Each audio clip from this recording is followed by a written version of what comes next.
make me feel so young. You make me feel so spring has sprung. And every time I see you grin, I'm such a happy individual. You make me feel so young as a bird in the springtime. You make me feel there are songs to be sung, bells to be rung, and a wonderful thing to be done. You make me feel so just like a kid again, like I did when spring had just begun. And even when I'm old and gray, I'm gonna feel the way I do today, 'cause you make me feel so gay, so gay, so young.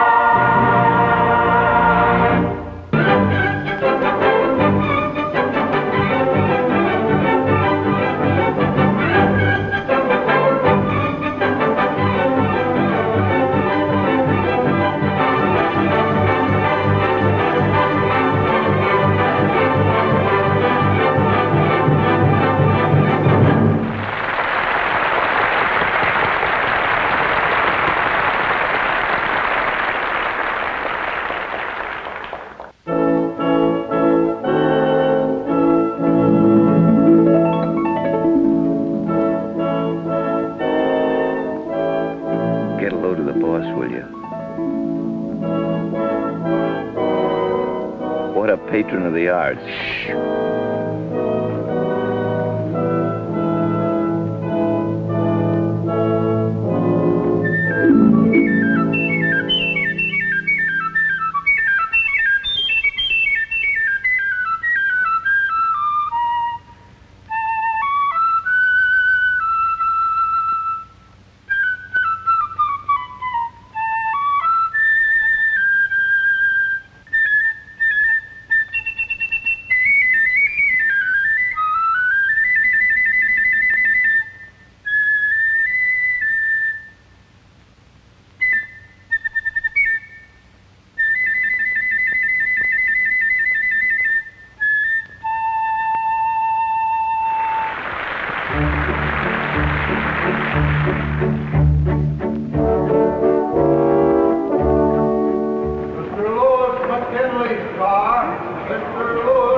Good evening, Alice. Gee, Mr. Hodges, you were swell. Thank you, my boy. Why didn't you tell us you were going to play a solo? Boy, when you stood up at that big orchestra, it gave me goose pimples all over just knowing you. Really? Well, it's nice of you to say so. And all that applause. Very gratifying. What'd the maestro think?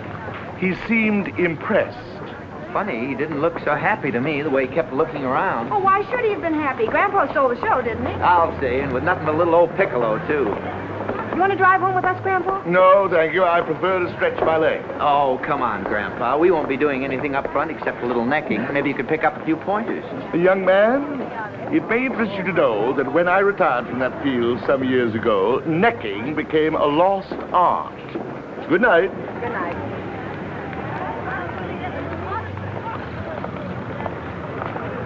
What a guy. Now I understand why Grandma used to have that awfully pleased look on her face. Yeah, maybe, but times have changed. It takes more than that to make a go of marriage today. Like, for instance? Like dough, for instance, you dough. Yes, I know. You have a theory. It's not a theory, it's facts. I pointed out... All right, Joe, all right. So we don't get married. Not until I'm in a financial condition to support a wife. How, in a comfortable wheelchair? Yeah, sure, if it takes that long. Could keep my job. Lots of girls do. My dear girl, as I pointed out before, this world happens to be run on certain economic principles. But, Joe... Unless and until a man can take care of his own wife, how can he possibly succeed in the broader world of finance? World of finance, world of finance. Who cares about that? I want to get married. Can't you understand that? M-A-R-R-I-E-D. Just the same, we're not getting married until I'm assistant head of the personnel department. Oh, you economic pighead.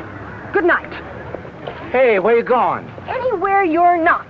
All right, go ahead, walk. Let's see if I care.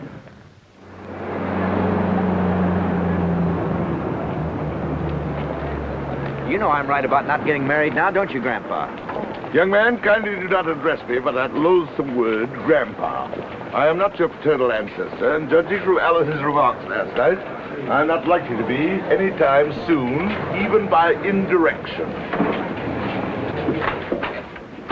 However, my boy, if you want my candid opinion, I don't believe the biological urge from which you both appear to be suffering so acutely gives a hoot whether you're assistant head of personnel or not.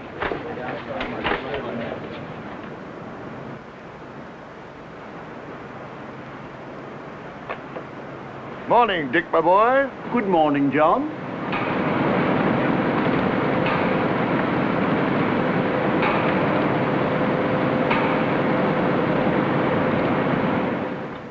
Hodges, John R.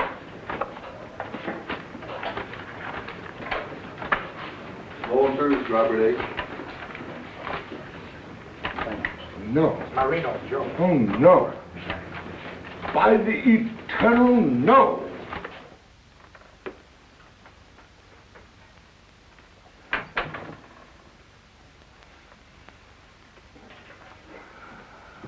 Grandpa, you're late. Yes.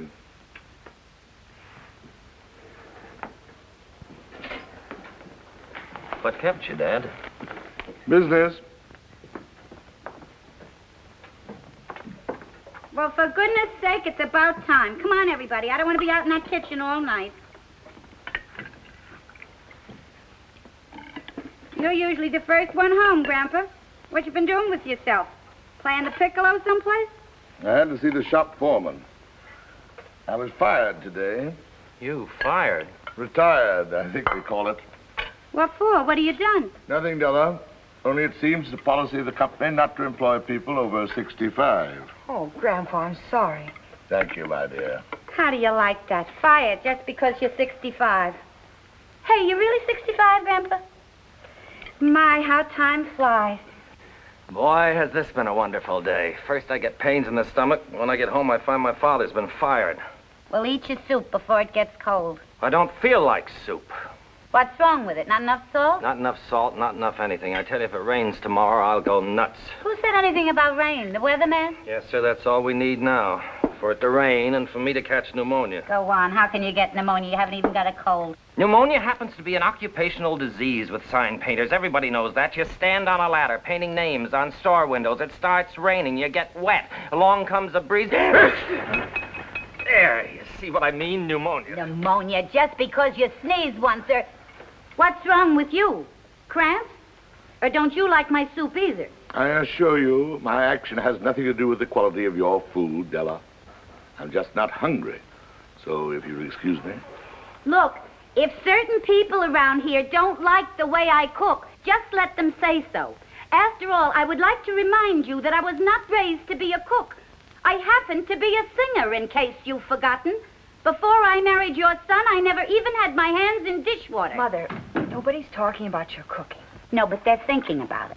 The first thing you know, somebody will remind me that I came from Brooklyn. But first, I would like to remind them that some of the finest people in the world have come from Brooklyn.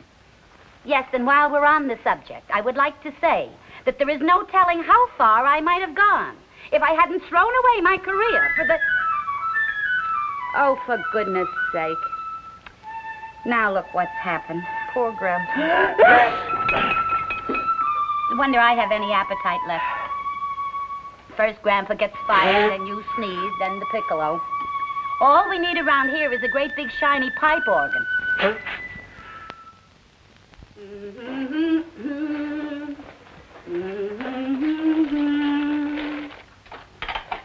Born to be kissed, I can't resist. You are temptation, and I am yours. Oh, good morning, Grandpa. Good morning, Della. What you doing up so early? I thought you'd sleep till 10 o'clock. I'm not sleepy. Take my advice. Sleep when you can. You want some coffee? Yes, thanks. Only do me a favor, Grandpa. Don't sleep too late. Yours is the first room I clean. I assure you, Della, I have no intention of sleeping late. Thanks. Say, by the way, what are you going to do with yourself all day now that you're 65? I don't know. Oh, go to the movies, I suppose. There's a swell double bill at the Rialto. Or maybe you could go up to the park and play checkers with those other old men. Oh. What's so bad about that? Personally, when I think of the drudgery I go through day by day, I can't wait to get to be your age, so I can live out my life with dignity. Dignity can be a very empty feeling, Della. Yeah, well, you can get used to it, like me with the cooking. Hey, I just thought of something. With you not working, you won't be bringing any money in. I'm afraid not. Well, if you'll pardon my saying so, Grandpa, that's going to be quite a blow. Financially speaking, I mean. I expect so. Yeah, especially with the way prices are going up these days. Yesterday, I went in to buy a soup bone. Just a common, ordinary soup bone. 78 cents, he says. 78 cents, I says to him. You used to throw 'em in for nothing. Not no more, he says. 78 cents. That'll give you a faint idea. Soup bone. 78 cents.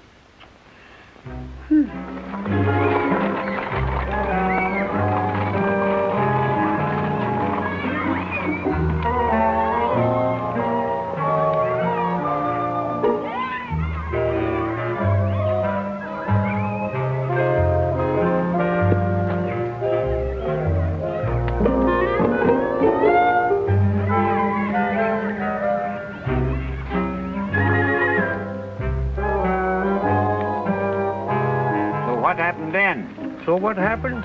So she picked up my hat and threw it at me. Hit you? Right in the mouth. Get out of the house, she yelled. I got enough to do without you getting in my way all the time. 20 years ago, I'd have thrown her out of the window for that. I'm a Hungarian. Consolidated Motors. Consolidated Motors? What's Consolidated Motors got to do with it? That's what I'd like to know. Listen, there's a public park. Never mind, don't answer. I'll find out myself.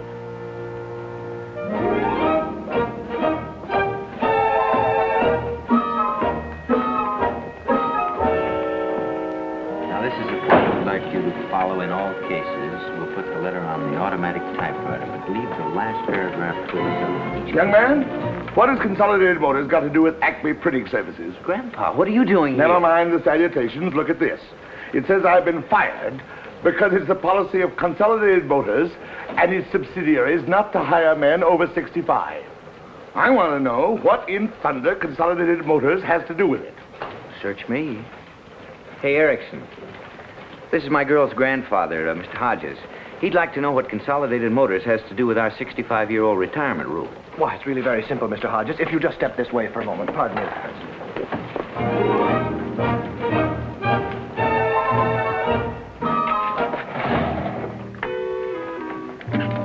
Now, we of the Acme Printing Services are a subsidiary of the Bessemer Publishing Services, whose stock is owned by the Simpson Iron Foundry, which recently merged with the McCullough Nut and Bolt Company, whose parent organization is, of course, United Hardware, the directorate of which is interlocked with Brotherton Steel, a subsidiary of Consolidated Motors. Does that answer your question, Mr. Hodges?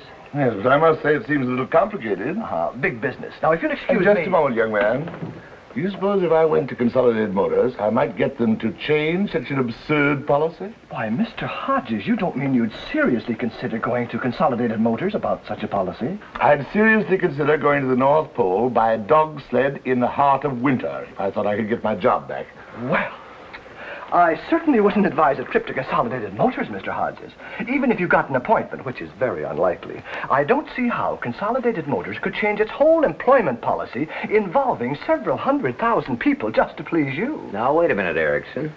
Maybe you could just write a letter to the president of Consolidated Motors. Tell him how you feel. Tell him that you... What's his name? Whose name? The president of Consolidated Motors. I don't know, Sloan, Stone, Ross... Do you know, Mr. Erickson? No, but I'll find out. Mr. Benson, who's president of Consolidated Motors? The president of what? The president of Consolidated Motors. You got me. Why? Never mind. I'll call Mr. Gallagher's office. Mr. Gallagher is Vice President in charge of personnel. Yeah? Pardon me, Mr. Gallagher. Erickson speaking. Do you happen to know who's president of Consolidated Motors? Used to be Knudsen. No, he was president of... Anyhow, listen, I'm busy. Yes, Mr. Gallagher. Thank you, sir. Oh, Mr. Gallagher doesn't know either. Amazing. Absolutely amazing. Here's one of the most important men in America. A veritable giant of industry.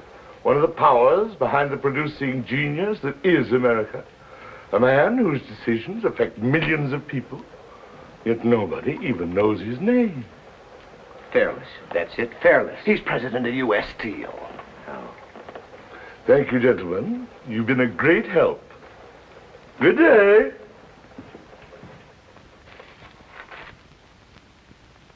Here it is. I found it.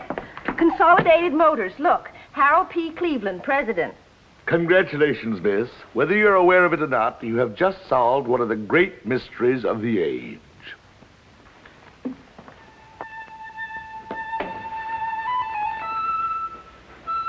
Listen to him.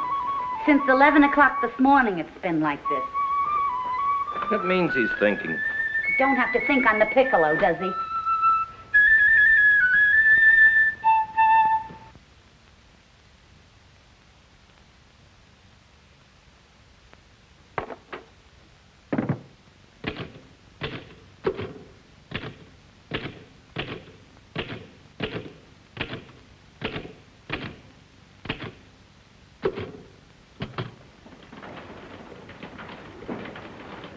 Oh, good morning, Mr. McKinley. Good morning, Harriet. Bring in your book and the mail. Yes, Mr. McKinley.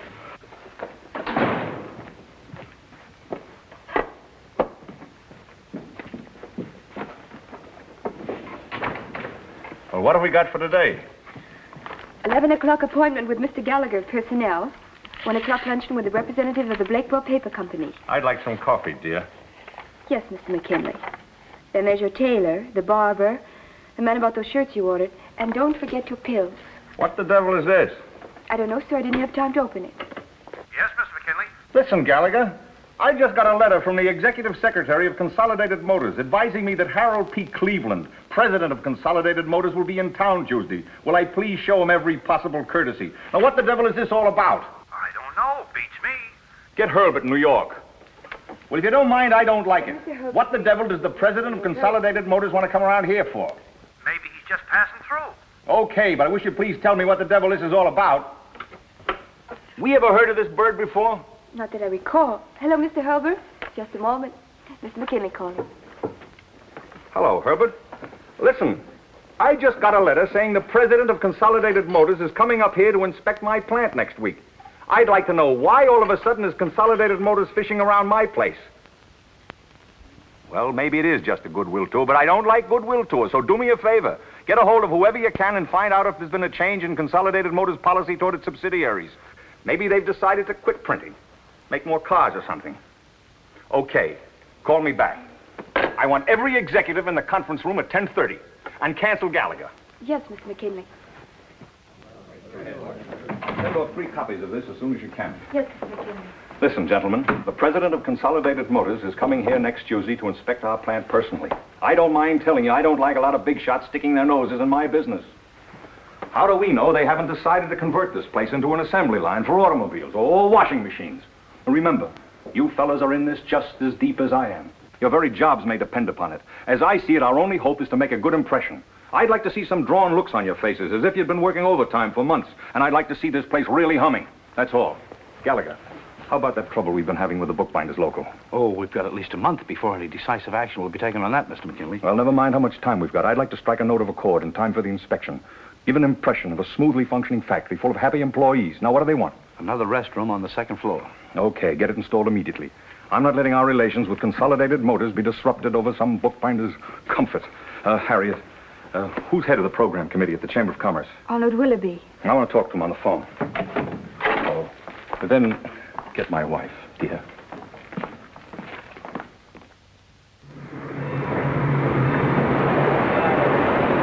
What does he look like? Why, he's great guns, don't you know? I never saw him in my life. Well, of all the idiotic things, a big man like Mr. Cleveland, a man who... the president of Consolidated Motors.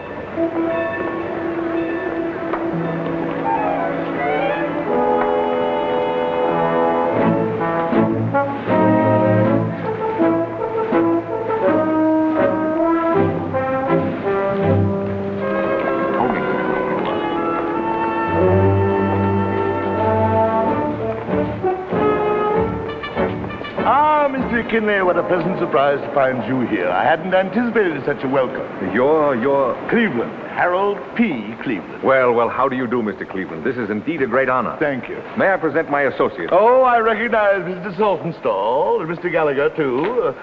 Delighted to see you, gentlemen. How did you know? But I make it a practice to familiarize myself with all my associates and employees. Shall we go? Yes, of course. My car's outside. Take Mr. Cleveland's briefcase. Yes. Oh, no, thank you. I can manage myself.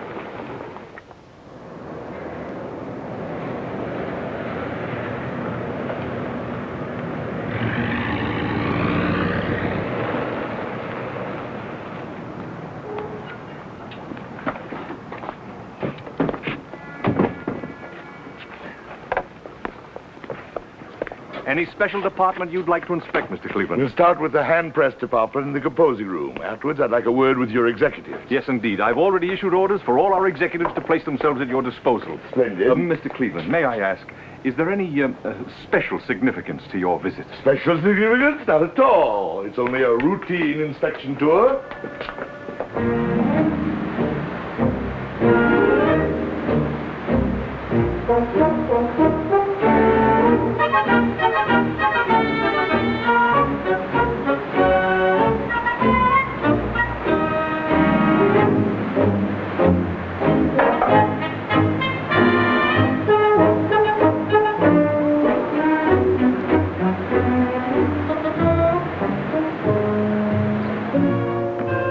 That about covers it, Mr. Cleveland, unless, of course, you'd be interested in inspecting our personnel department. I think I've seen all that's necessary.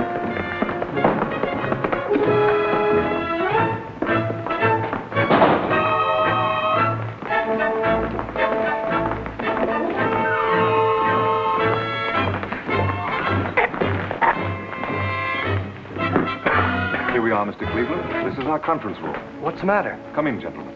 Well, I'll be, Do you know who that was? Well, sure, the president of Consolidated Motors. The president of Consolidated Motors, my hind foot. That was John Hodges. Who? John Hodges of our hand press department. My girl's grandfather. Your girl's what? Grandfather. Didn't you see him wink at me? Why, certainly not. What are you talking about? About John Hodges. You know, the old guy who came in the other day and asked us the name of the president of Consolidated Motors. Yes, but what about him? That's him in there. Only everybody thinks he's the president of Consolidated Motors. Really, Elliot, you ought to see a doctor or something. Why in the world would an important man like Mr. McKinley be wasting his time with somebody from his own hand press department? Sometimes, Elliot, you're a very stupid man. Gentlemen, I'll tell you why I wanted to visit your plant. As a young man, I had great admiration for the art of printing. I still have that feeling. But in all frankness, I must tell you that I've been keenly disappointed with what I've seen here today. Well, you've got this place running like an automobile factory, and that's downright foolish. Not one single white-haired man did I see on the job. Where, I ask myself, where are those men? Those artisans? Yes, those artists whose love of their craft has been handed down from generation to generation. Got that, Harriet? Yes, sir. Now, I know it's the policy of Consolidated Motors not to hire people 65 years of age or over. Perhaps the labor technique of putting an automobile together requires youth rather than experience. But for the life of me, I don't see how such an asinine policy, and I use the word asinine advisedly, can apply to the art of printing. My suggestion, Mr. McKinley, is that you forget about the age requirements of our assembly lines and bring back the experienced craftsmen who honor your trade immediately. Harriet, take a memo to all our executives. As of today, our employment policy is no longer governed by the 65-year age level. All employees who have been retired for that reason during the past year are to be notified immediately that their jobs are open, provided they wish to return to work. Thank you, gentlemen. Now, if you'll excuse me, I have a train to catch. But, Mr. Cleveland, you can't leave just yet. I've arranged a luncheon in your honor at the Chamber of Commerce. What? And I've even taken the liberty of engaging a suite for you at the Commodore. And my wife is expecting you for dinner tonight. I'd never live it down if you didn't show up. Well, in that case, why not? Thank you, Mr. Cleveland. This way, please. Pardon me, Mr. Cleveland, but wouldn't you like me to send you a copy of your speech? Oh, thank you, young lady. I don't think it's necessary. I'm sure my suggestions are going to be carried out. Oh, yes, indeed, Mr. Cleveland. Well, anyhow, Mr. Cleveland, I want you to know I think your speech was grand. I felt real honored just to hear it. Oh, no, my dear. It's I who've been honored. Good day. For men of mature experience. Is he still in there? Who? John, I mean Mr. Cleveland. Yes, he's speaking now. Wait a minute, you can't go in, only members. But I gotta go in. I gotta find out if he's... I'll get this. But you can't. Today, I hear a great deal of talk in this country about the dangers of inflation, which may lead to another economic depression. In a society as complicated and delicate as ours, we must leave no stone unturned in our search for stability. And in these old and expert men of 65 and over, there is a great fund of stability.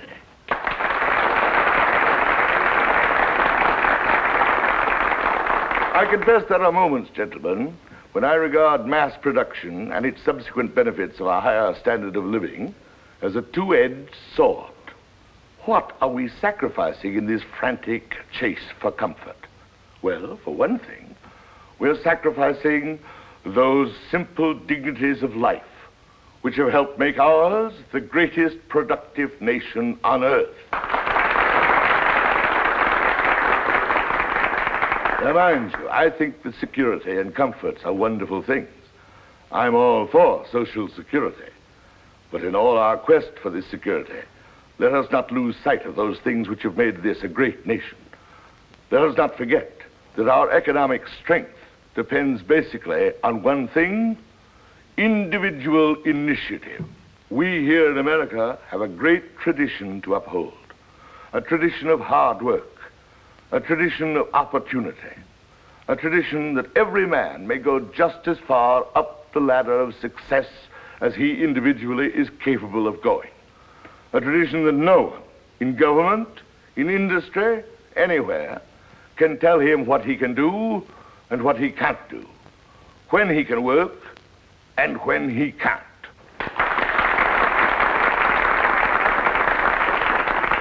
In all earnestness, I tell you, gentlemen, that just so long as our workers can go to their jobs with the same fervor and self-respect that they go to their wives, will we be able to fight off the threats of inflation and avoid the pitfalls of depression. I thank you.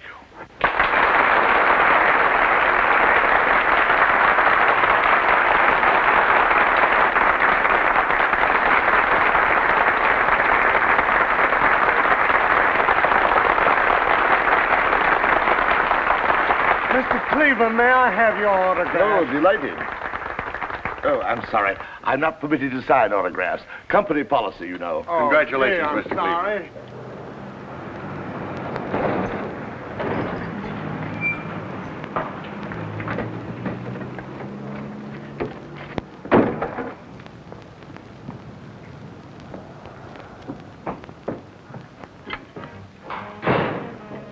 Well, it's about time.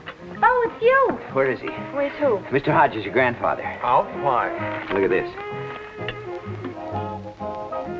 C.M. Prexy says human dignity will beat inflation. What's that got to do with us? Look at it. Look at it good. Whose picture's that? Says he's Prexy as CM, whatever that means. That's what it says, but it's him, Mr. Hodges. Your old man. Does? Oh, you're crazy.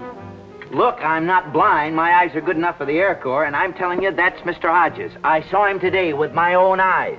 Oh, for heaven's sakes, Joe, sit down and stop being ridiculous. What in the world would Grandpa be doing at a Chamber of Commerce luncheon? Just look at the picture. That's all I ask. Just look at it. That could be a picture of anybody. As far as I can see, the only resemblance is they both got whiskers. Not even the same color whiskers. But I'm telling you, he winked at me. Joe, look at me. Look me in the eye. Have you been drinking? Drinking? I who think of nothing but success 24 hours a day drinking? Well, I like that. But I'll tell you one thing, I'm going to get cockeyed tonight if somebody doesn't start believing me. Oh, boy, what a house this is. First, we get a piccolo player. Then we get a fellow who sneezes just once, and all of a sudden he's in a hospital for an occupational disease. And now we got a lunatic on our hands who starts seeing things in newspapers. By George, this Cleveland makes sense. I'm going to save this. I want Dad to read it. Read it? He said it. Joe, please. So you think I'm drunk? Well, what else am I to think when you come bursting in here screaming that Grandpa is president of Consolidated Motors? Okay, I'm a liar. I'm drunk. I don't know what I'm saying. But I'm telling you, I saw him today, and he winked at me. Good evening, everybody. There's good news tonight. This afternoon, Harold P. Cleveland, president of Consolidated Motors, offered a confused world the best recipe to beat inflation and continue prosperity that this commentator has heard. Yes, sir. Winked at me. Have you already mixed the martinis? Yes, madam. My husband likes them very dry. I understand, madam. He also likes them served immediately after he comes in. Yes, madam. Well, that may be he now, though why should be ringing the bell? Shall I go and see, madam? Please. Willie. Huh? Turn that thing off. Okay. Good evening. Good evening. Who should I say is calling, sir? Me. Mr. McKinley. I live here. I beg your pardon, sir. You'll find Mrs. McKinley in the drawing room. New butler. I tell you, the servant problem Yes, today. I know. I've been having trouble with my cook lately, too. Lucille, this is Mr. Cleveland. Mr. Cleveland, my wife. How do you do, Mr. Cleveland? It was nice of you to come. Thank you. It was nice of you to have me. Come on, meet him, but listen. Do me a favor just for tonight and spare us any of your political philosophy. Okay. Mr. Cleveland, this is our son, Willie. Good evening, young man. Hello, Mr. Cleveland. Hey, we were studying economics the other day, and I saw a picture of you. But you don't look a thing like you do. Willie. Yes, sir. My husband likes martinis, Mr. Cleveland, but if you prefer something else... Not at all. My favorite beverage. These dry? Yes, Louis, very dry. 4-1, sir. Here's to Consolidated Motors. Thank you. But if you don't mind, I'd rather drink to a lovely lady. Thank you. I'll take the tray. Yes, sir. What class are you in, young man? 10th? On the football team? Well, kind of. Kind of. Oh, so that's the way it is. I used to be a bench sitter myself. How about a little refill, Mr. Cleveland? Thank you. A wee modicum, perhaps? I thought we'd have dinner at home tonight. Just family style. After that, if you like, I thought we three might run out to the country club for a little while. The country club? I'd like you to see it. It's brand new and not half bad. Most of my executives belong. Got a great little golf course. What do you say? Well, I'll be delighted. That is, if Mrs. McKinley... Oh, I'd like it very much. Very much indeed.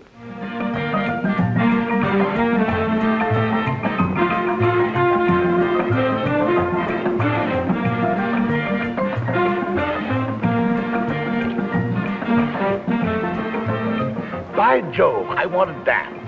I haven't danced in 25 years at least, and suddenly I want to dance. May I have this dance? Of course. You mind? Not at all. Go right ahead.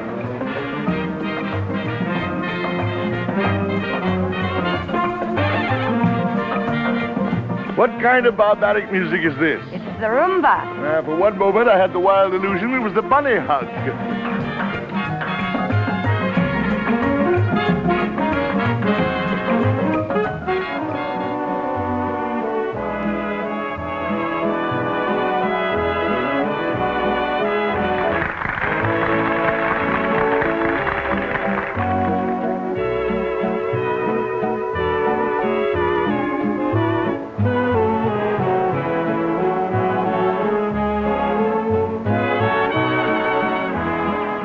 Get out of here. Why? We just got here. Look, Mr. McKinley. Mr. McKinley.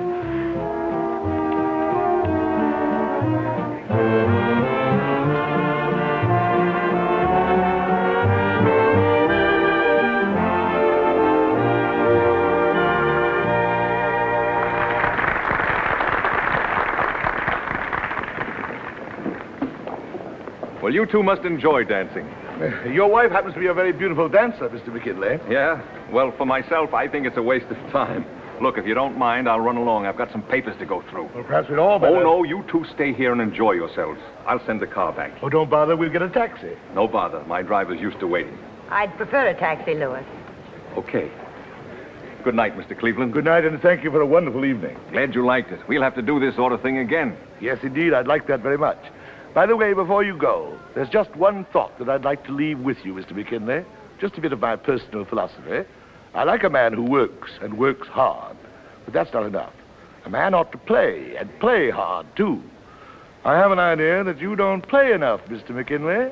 That's very sound advice, Mr. Cleveland. I'll take care of that in the future. Good night. Good night.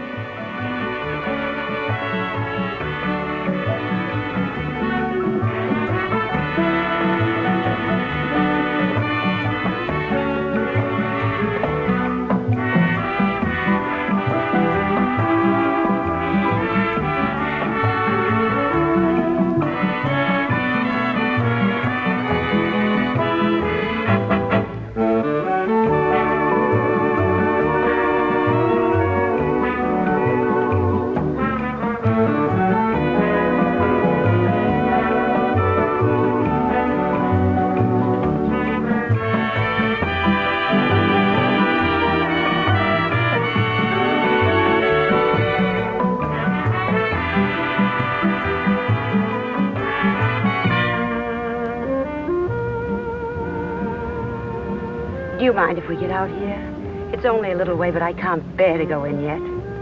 Pull up here. We'll walk the rest of the way.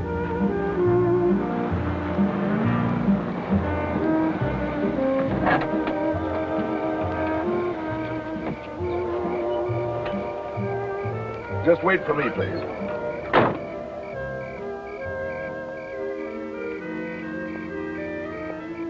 You think I'm silly, don't you? On the contrary, I think it was a charming idea. You'll never know how much this evening has meant to me. You don't go dancing often, I take it. I never go dancing. Do you and your wife? My wife died 25 years ago. Oh. That's why you said you hadn't danced in 25 years at least. I haven't done much of anything since then except work. You loved her very much, of course. Of course. People don't love each other like that anymore. No. Life's become too complicated. Young men these days are afraid to marry until they can offer their wives all the frills of security and comfort. I don't think it was that way with us. I loved my wife, I loved my work. Life somehow just went on with a sort of simple grace.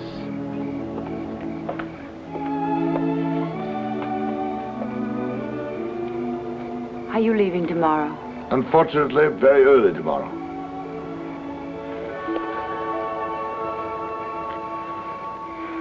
Sorry, I don't know what's the matter with me. But I've been so happy tonight. So really happy. It's been so long. Good night. Good night.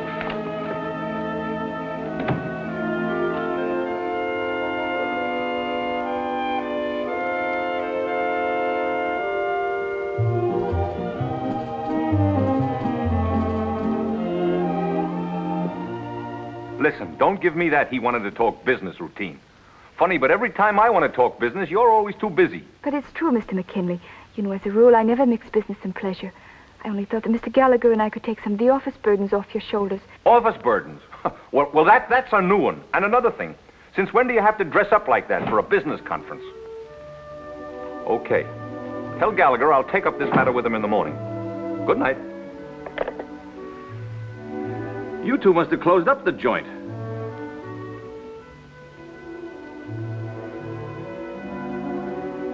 By George, you're really a good-looking woman, Lucille. And did he go for you? Couldn't take his eyes off you. What did you do after I left? Louis, I want a divorce. What? You love me, Louis? What the devil has that got to do with it? Answer me. Do you? Well, how do you like that? She meets a guy one night, and right away she starts yapping about, do I love her? What's the matter? Isn't my money good enough for you anymore? Haven't I supported you in the style to which you're accustomed? Yeah, and your whole family, too, for 20 years. You don't understand. You've never understood. Oh, yes, I do. I understand, all right. It's you that's cockeyed, but you're not going to get away with it. So you might as well get any tomfool ideas about divorce right out of your head. Please. Let's don't argue about it. We've been married 20 years. Sounds kind of silly to be talking this way after 20 years, doesn't it? I'm sorry it's turned out so badly. But I've been so miserable. Not so fast. I want to know what happened tonight. I told you nothing happened. Don't give me that. What happened? It's just that tonight, for the first time in years, I've known what it's like to be admired and respected, to be treated the way a woman wants to be treated. I know you think it's silly, but it's true. Just once more before I turn the corner, I want to know what love is. Well, that's just great. That's just wonderful. You know a man 20 minutes, and it's love and bloom. Oh, I realize I'll probably never see him again. But I can go on the rest of my life, just dreaming about tonight. Well, how do you like that? We've been married 20 years, and now you're in love.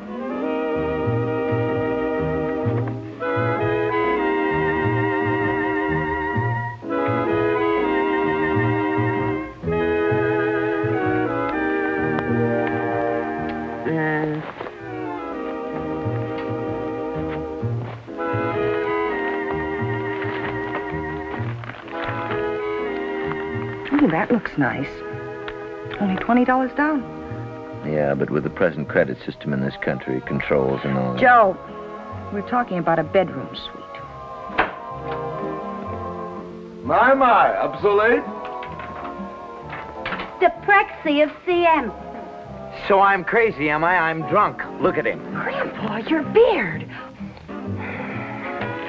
Dad! Look, Mr. Hodges, before you say a word, will you do me a favor? Will you I'll tell these handle people... this. Dad, what have you done to yourself? What happened? You stay out of this. I want to get this matter settled first. Once and for all, are you or are you not the president of Consolidated Motors? My boy, you've no idea what I am.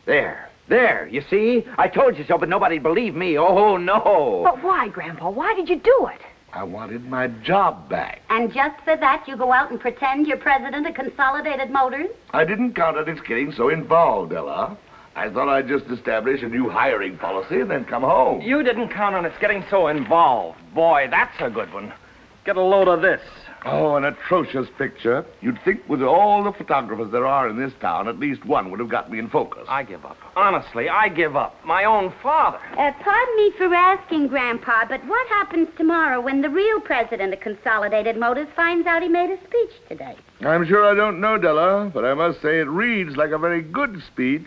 I'll tell you what's going to happen. This is what's called confidence work, like selling phony stock. You can get 5 years in jail for this sort of thing. Really? So much? Personally, I give them 24 hours before they put you in jail. Unless, of course, you turn yourself in. That way they might be a little more lenient. I was in a show once where this fella pretends he's somebody else, only he ain't. Oh, boy, what they did to him. Holy smoke, I just thought of something. That jerk Erickson. I told him about it, and he's just the sort of heel that'll turn you in because he knows he'll probably get a promotion for it. Just my luck. He turns you in, and they make him assistant head of personnel. You sure about that? He'd turn his own mother in to get that promotion. He's that type. Well, then why don't you turn him in? Why should that other jerk get all the credit? I couldn't do a thing like that. Oh, don't be so noble all of a sudden. You want to marry Alice, don't you? Well, yes, but Yeah, and you can't or you won't till you get that promotion.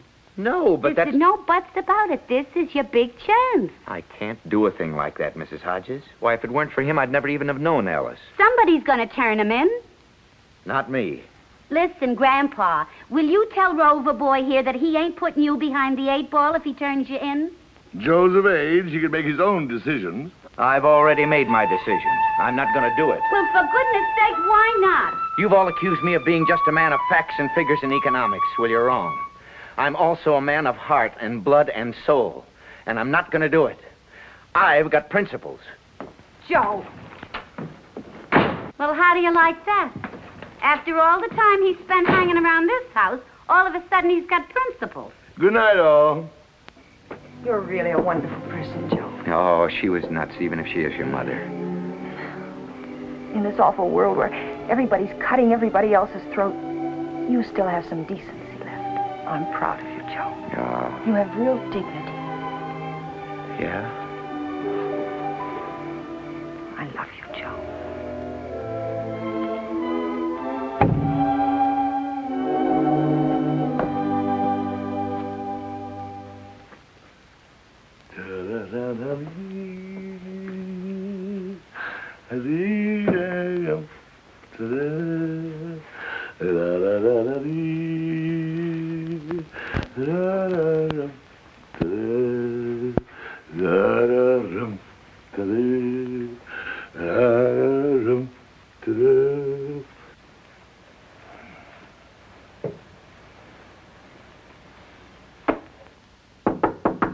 Come in.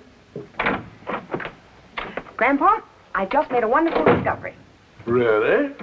I just realized that you're a great man. Ha ha! I guess I'm beginning to grow up at last, Grandpa, to understand things. What kind of things, my dear? Dignity. That's the word, dignity. All of a sudden it came to me like a flash of lightning that there's nothing so important as a person's own dignity. It's more important than maintaining a high standard of living or even being assistant to the head of some old department. And that's what this was all about, wasn't it? You were fighting for your dignity, the dignity of your work.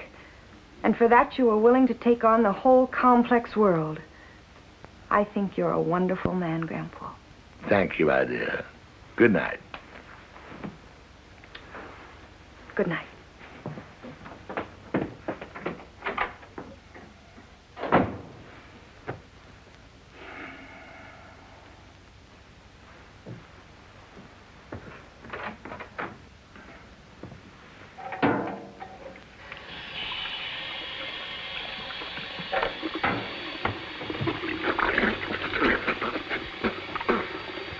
Egad.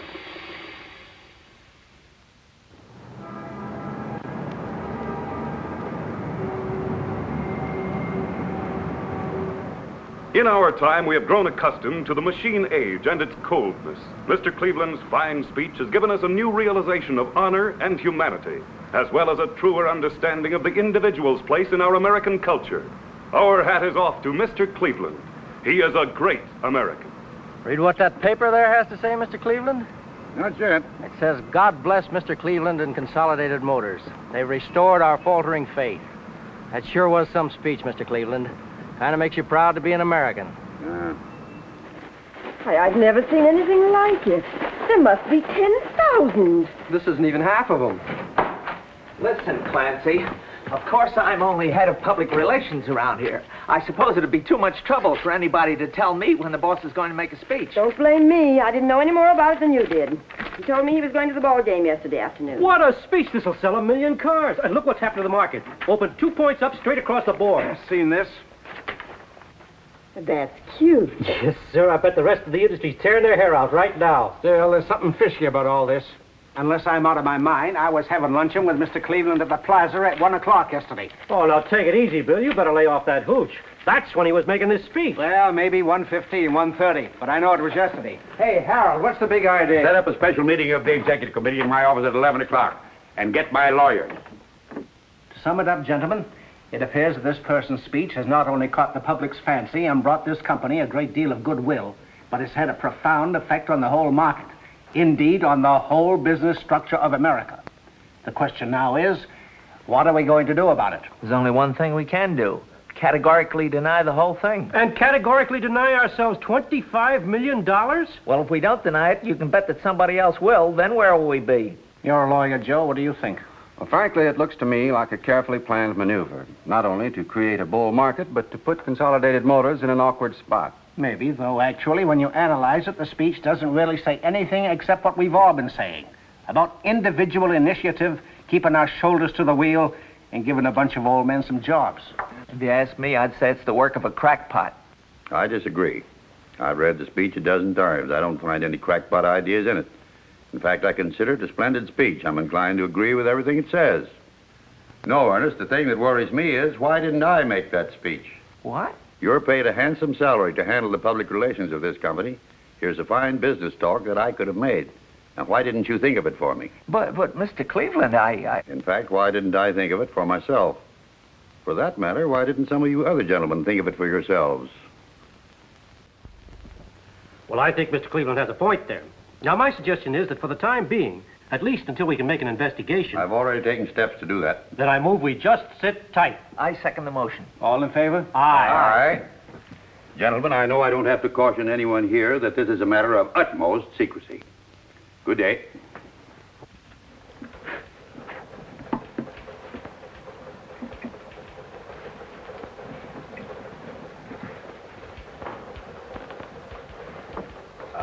Say, Frank.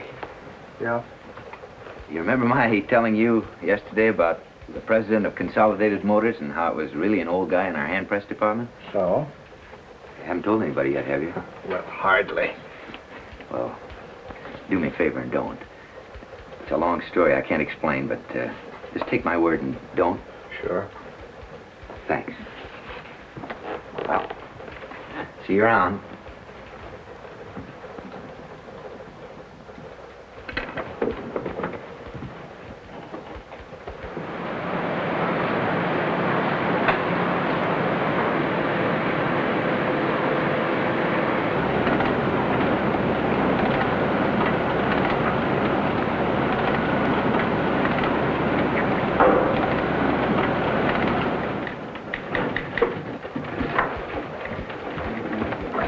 Hold his best. Thank you. Come in.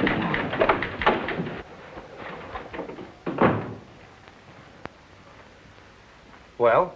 Mr. Gallagher, there's something going on around here that I think ought to be brought to Mr. McKinley's attention immediately.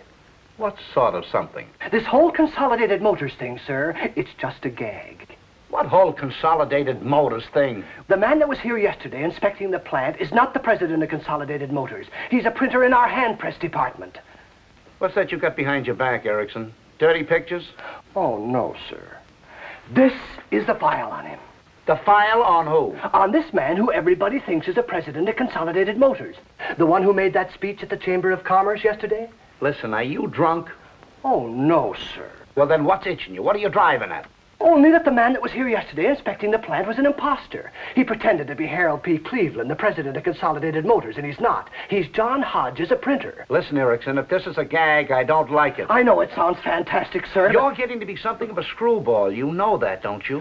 Me, sir? I've got to make my choice for a new assistant around here pretty soon, and I don't mind telling you, you're not giving me a very good impression. But it's not a gag, sir. It's true. Honest it is. What's true? The president of Consolidated Motors that was here yesterday was not the real president of Consolidated Motors.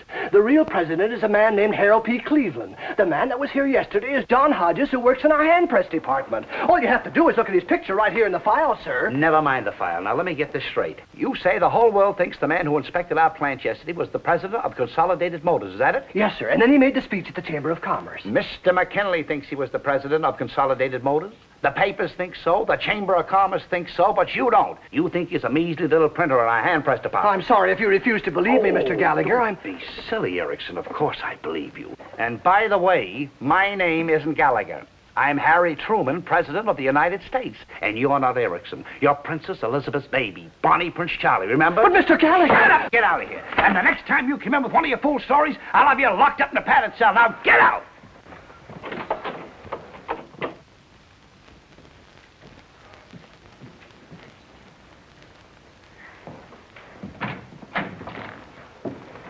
Mr. McKinley in? Who's calling, please? Feinbaum's the name. Mr. Rigel. Mr. McKinley's in conference. Perhaps if I could help you. I hear you had quite a bit of excitement around here yesterday. Excitement? What kind of excitement? With Mr. Cleveland, I mean. Oh, yes, of course. Mr. Cleveland. Did you meet him, miss? Meet him? I took dictation from him. Yeah? I'll tell your boss he sent us. Just a moment.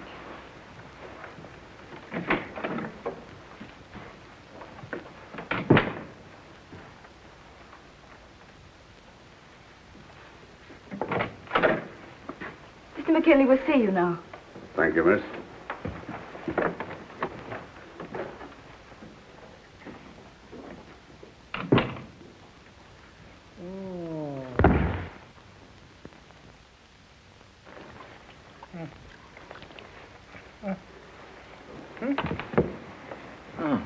How do you feel? Oh, Here, take a swallow of this. yeah. There, you'll be okay. You sent for the doctor. I don't want a doctor. And you keep out of here, too. I was only trying to help. Of course you understand this must be handled with absolute secrecy, Mr. McKinley. Don't worry. I'm the guy that was taken. Why, if this ever gets out, they'll laugh me right out of town. Don't excite yourself, Mr. McKinley. Why shouldn't I excite myself? My whole life's been disrupted. First, my wife wants a divorce. Now I faint. All on account of this phony.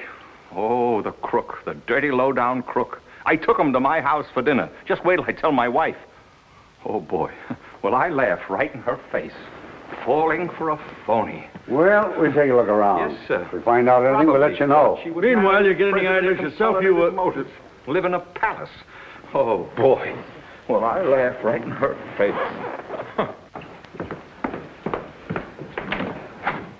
I've got to see Mr. McKinley right away. It's a matter of life and death. What's the name? Mr. Erickson of the Personnel Department. Personnel. Mr. Gallagher's department? That's right, and please hurry. Mr. McKinley's very busy. He can't see anyone. I think Mr. McKinley would rather have things go right along as usual, miss.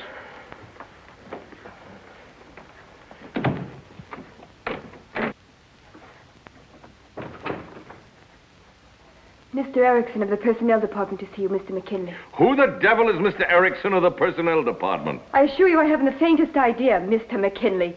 Only he says it's extremely urgent. Oh, he does he? Really, Mr. McKinley, I'm only trying Okay, send him in. Why not? The more the merrier.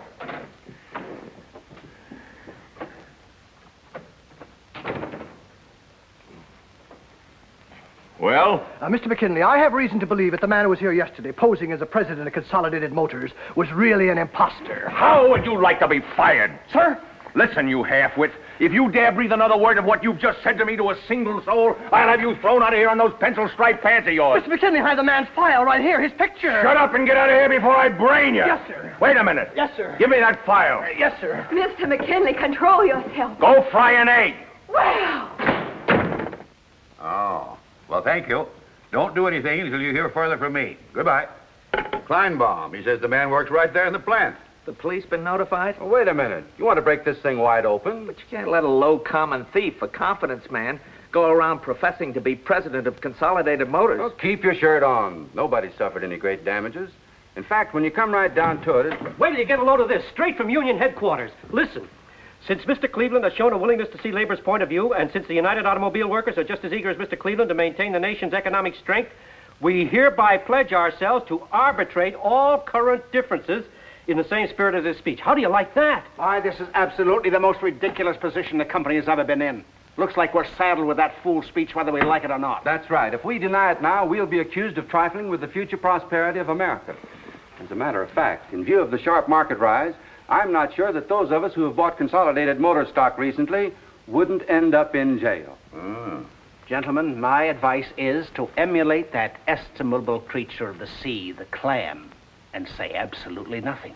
I still say there's something screwy about a simple little printer pulling a trick like this. That's possible, but if so, let's just hope he gets away with it. Fancy, have my car here at 6 o'clock and phone my home and say I won't be there for dinner. That's all, gentlemen. Well, I still... Just wait till you get a load of... What the devil is this? It's the suitcase I bought 12 years ago when we were supposed to take that trip to Europe. What's it doing here? I'm going away. Listen, if you've got a fool notion like that, you better get it out of your head, because I got news for you. And you better get a good hold on the bed, because when you faint, I don't want you banging your head on the floor. What would you say if I told you we had a phony to dinner last night? A what? A phony. That bird's no more president of Consolidated Motors than I am. He's a crook, an imposter, but don't worry, I'll send him to jail if it's the last thing I do. Here's a whole record on him. Just look for yourself. Who is he? A printer. In my own hand press department. John Hodges. How do you like that? Why, I think it's wonderful. What? I said I think it's wonderful. Look, I'm in no mood for jokes. Now unpack that suitcase and come on down to dinner. But I won't be here for dinner. I'm leaving. Now listen, just because some measly $62 a week printer in my own factory dances the rumba. Last night, for the first time, he made me realize just how empty my life has been. And stop crying. You know I can't stand tears. Well, at least tell me, what have I done? You've killed my life for me, that's what you've done. You've never loved me, not for one moment.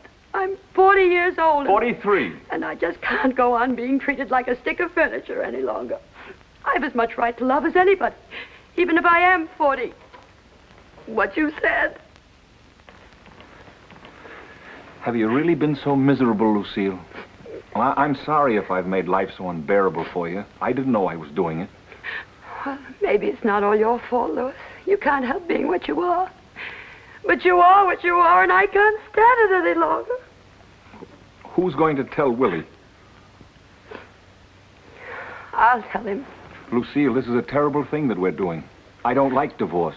I was brought up not to believe in divorce. We were married in the church, and there's something unholy about a divorce. I wish you'd weigh this decision carefully.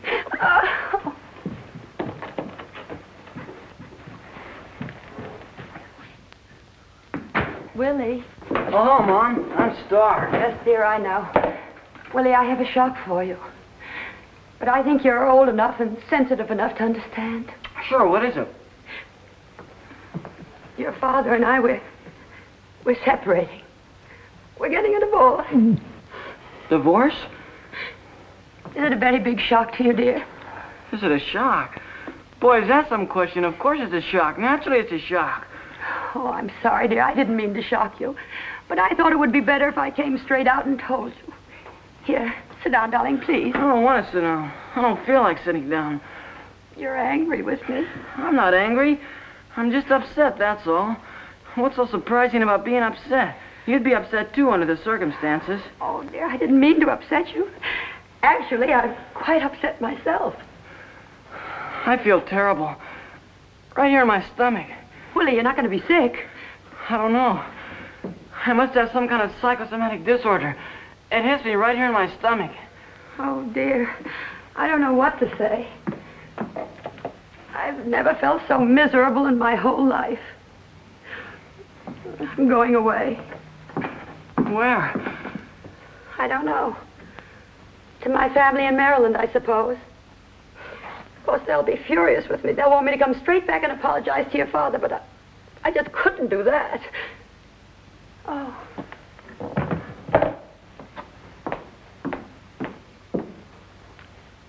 Goodbye, dear. Oh, go take some aromatic spirits of ammonia, then lie down flat. Where's your mother? Gone. Gone? Gone where? Marilyn, I feel sick. I'm sick of my stomach. Listen, I got no time for you and your stomach. I gotta stop her. That's a fine thing to say, a fine thing. My mother comes in and says, don't get sick, but your father and I are getting a divorce. Then my father comes in and says... All right, all right. Take some soda water. I'll head her off at the railroad station. You stay here. If she comes back, don't let her out of the house again. I think I'm going to be sick all over the place. And that'll show 'em. Alice.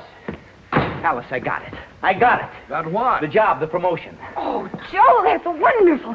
Now can we get married? You said it. Just name the day and I'll be there with bells on. See, I knew. All you had to do was tell that Mr. Gallagher... I didn't tell him. I didn't tell him anything. He just called me in and said, Joe, that Erickson's nuttier than a fruitcake. How'd you like to be my new assistant? Congratulations, my boy. Thank you. You're on your way. Someday, if you're not careful, you may even be a Mr. McKinley. Yes, sir. However, don't forget one thing. There's more in life than mere success, young man. Or rather, you should make up your mind what you mean by success. Remember, it's not just having a job. It's not just making money. It isn't? In fact, it has nothing to do with those things. It's what a man gets out of his work that matters. Are you doing something you like? Are you aware of the essential dignity of what you're doing with your hands, with your mind? Well, I certainly... First of all, there's a stewardship of responsibility that one of your generation... Yeah, well, there's the beer. What, dear? The beer I ordered to celebrate our engagement, you dope. A case, a whole case. Wait, how do you know it's the beer? Maybe it's the police. The police? Oh, my goodness. I'll go. Yes? Does a Mr. John Hodges live here? Who's calling, please? Mrs. Lewis McKinley. McKinley? Oh, I'm sorry. He's gone to the door, country. Alice. Let Mrs. McKinley in. You're... John Hodges. I dyed my whiskers. You must excuse my granddaughter's behavior, but you see, we were expecting the police, so naturally she was suspicious. This is the rest of my family. My son George, my daughter-in-law, Hello. and Mr. Elliot, the young man who thought you were a case of beer. How do you do? How do you do? May I see you for a moment alone, please? Certainly. Come into my bedroom. Thanks. His bedroom. So what? After what's been going on in this house for the last 24 hours, you gonna draw the line at a bedroom? So what? No, please. Don't turn on the lights. Not yet. Well, it's a little compromising, isn't it, not having the lights on? Well, I'd like to feel a little compromise. I'm leaving my husband. Really? May I ask why?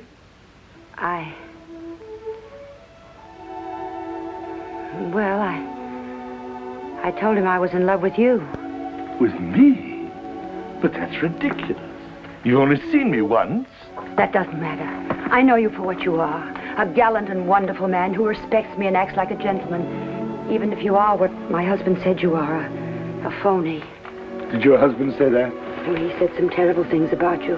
He said you're a crook and an imposter and he's going to put you in jail. But I don't care. I'll stand by you.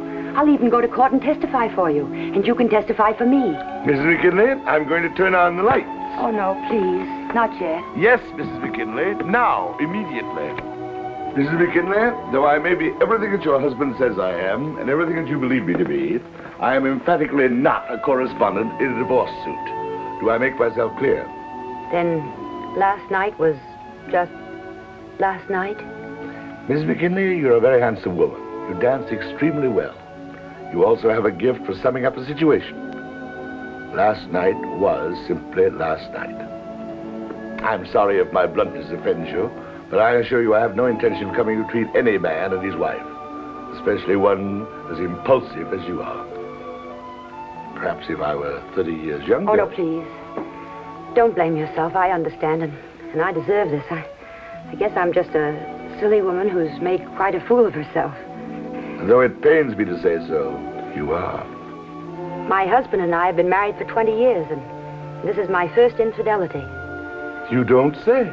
He married me because I was society, and I married him for his money. Not that I couldn't have fallen in love with him. He's not bad looking, you know. On the contrary. He has a certain vibrance. Oh, yes, I'd say he's full of vibrance. Sometimes there's something almost exciting about him. Only he's not in love with me. How can you be so sure? Well, at first I thought he might be in love with me. I can remember he used to kiss me with all the tenderness of a wild stallion? Then after a while, he never kissed me at all. Life was just a succession of fur coats and invitations to dinner. That's all I've been. An invitation to dinner. Mrs. McKinley, do you know what I think? I think you're in love with your husband. Me? I have an idea that if you were to kiss him once, just once, with all the tenderness of a wild mare? Mrs. McKinley, I think we both need some coffee. Let's get out of here. I knew this would come in handy. Here, hang on to that. Serviette? Hey, the beer. I'll get it. Yes? My name is Harold P. Cleveland. I'm looking for Mr. John Hodges. They're here. Who? Some man who says he's Harold P. Cleveland. The one with the black beard? That was Grandpa. Here, I'll handle this. You got a warrant? No. Nobody gets in here without a warrant. Who is it now?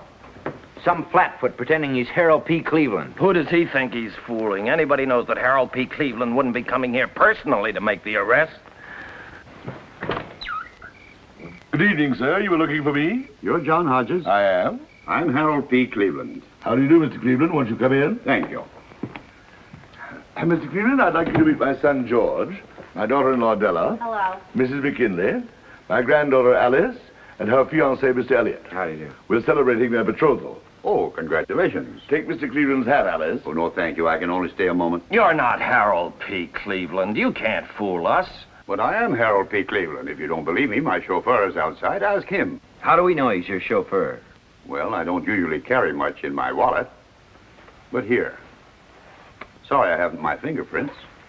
Well, what is it you want, Mr. Cleveland? I just wanted to meet Mr. Hodges, that's all. I'd like an explanation. I think I deserve an explanation. I agree, Mr. Cleveland. Would you step in here, please? I don't mind telling you, Mr. Hodges, you put Consolidated Motors in a highly ridiculous position with this escapade of yours. And while I'm told that technically you've committed no crime, I'd still like to know why you did it. Did I hear you say that I'd committed no crime? Probably not. At least that's what our lawyers say. And from the fees they get, they ought to know. Well, well, this is a pleasant surprise. My son here was sure that I'd go to jail for 5 years. Imagine that, George. No crime. What do you know? He really is the president of Consolidated Motors. He is? There's no doubt about it. Is that so? My, what a crazy evening this has been. First, my daughter gets engaged, and then the president of Consolidated Motors drops in. Joseph, get the president of Consolidated Motors a chair. I declare, when you stop to think of it, you know, nobody's going to believe me when I tell them. They're going to laugh right in my face. Somebody give him a piece of cake. Oh. It's a Lady Anne chocolate surprise. Well, no, thank you. Oh, come on. I made it myself. My doctor doesn't allow me to eat cake. Oh? Why? You got diabetes? Well, no, it's something entirely different. Oh. I'm sorry. May I shake your hand, Mr. Cleveland? I'd like to tell the people at the plant that I shook the hand of the president of Consolidated Motors. Not that they'd believe me, but I'd like to tell them so anyway. That'll do, Joe. Maybe you'd like a cup of my special coffee, Mr. President. Everybody says what good coffee I make, even though I'm not the cook type. I was on the stage, you know. Maybe you saw me. No, I'm afraid I never had that privilege. Have you any saccharin? Saccharin? No, but we can get you some in just a minute. Hey, Joseph, run over next door and borrow a cup of saccharin. Oh, well, please don't bother. I'll take it just as it is. Only half cream. No bother at all. You sure you never saw me? I was billed as Della Robbia, the bombshell of song. I never went to the theater when I was a young man. And now, Mr. Hodges, I'd like to hear your story. Well, it's really a very silly story, Mr. Cleveland. In fact, when I look back on it, it seems absolutely incredible. Here you are. Excuse me. Now, don't go away. I'll be back in just a minute.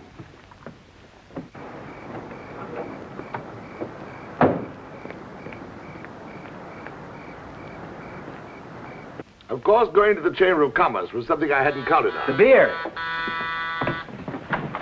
Mr. McKinley. I thought I'd find you here. Yes, Louis. Okay, all right, I love you. Do you hear? I love you. Now come on home and stop this I nonsense. beg your pardon. You keep out of this, whoever you are. This is between me and my wife. Who are you anyway? Harold P. Cleveland, President of Consolidated. Listen, I've heard all the Cleveland that I want to hear. It's all right with me if I never hear that name again. You understand? Now come on home, will you? I apologize for whatever I did. I said I apologize. Right, Louis, only don't shout so. I'm not shouting. I just said I apologize. Yes, dear, I heard you. Dear? Did you call me dear? Yes, dear. Well, I'll be... Hodges, you're fired.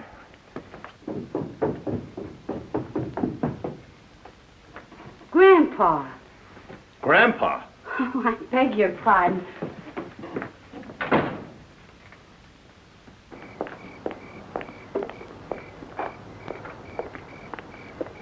Well, who the devil's car is that? Mr. Harold P. Cleveland, president of Consolidated Motors. Harold P. whose? The man you yelled at inside, dear.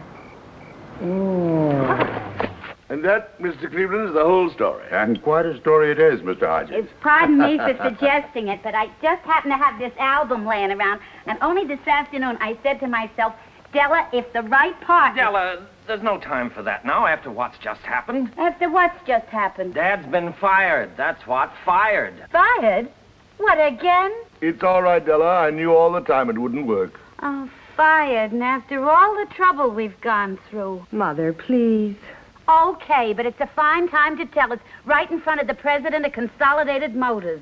If you've really been fired, Grandpa, what are you going to do? Well, I know one thing I won't do, and that's go sit in the park and feed the pigeons. How would you like to work with me in New York, Mr. Hodges?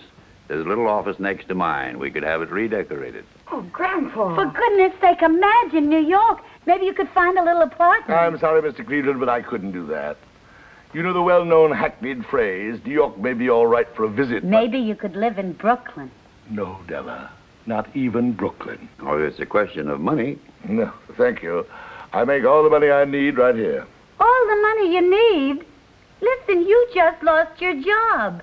And with the price of soup bones going up... I'm sorry, Della. You'd have lots of leisure. I'd only want you around for advice in public relations matters. Maybe we could go to a ball game together occasionally. Thank you, Mr. Cleveland, but no. This is my home. My family's here. We're happy. That is, as happy as people need to be. I have my health. I eat what I like. I drink my coffee without saccharin. I don't have to make speeches unless I want to. Go to board meetings. Worry about stockholders, unions, income taxes. Come to think of it, Mr. Cleveland, why don't you move out here? You're still young enough to get a good job.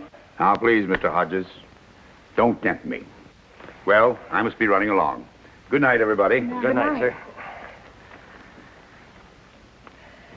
Well, don't look at me. He's your father. I'm sorry you won't come with me, Mr. Hodges, but I think I see your point. Thank you. As to your job at Acme Printing, I wouldn't worry about that if I were you. You heard Mr. McKinley fire me. Mr. McKinley apparently has high blood pressure. I'll send him a note tomorrow. No, I'll make it a directive that you're to have your job as long as you want it. Well, thank you. You've been very understanding. If there's ever anything I could do for you... Well, if you should ever get an idea for another good speech... It would be a pleasure, Mr. Cleveland. A pleasure indeed. You're a great man, Mr. Hodges. A truly great man. Thank you, Mr. Cleveland. So are you. Good night. Good night.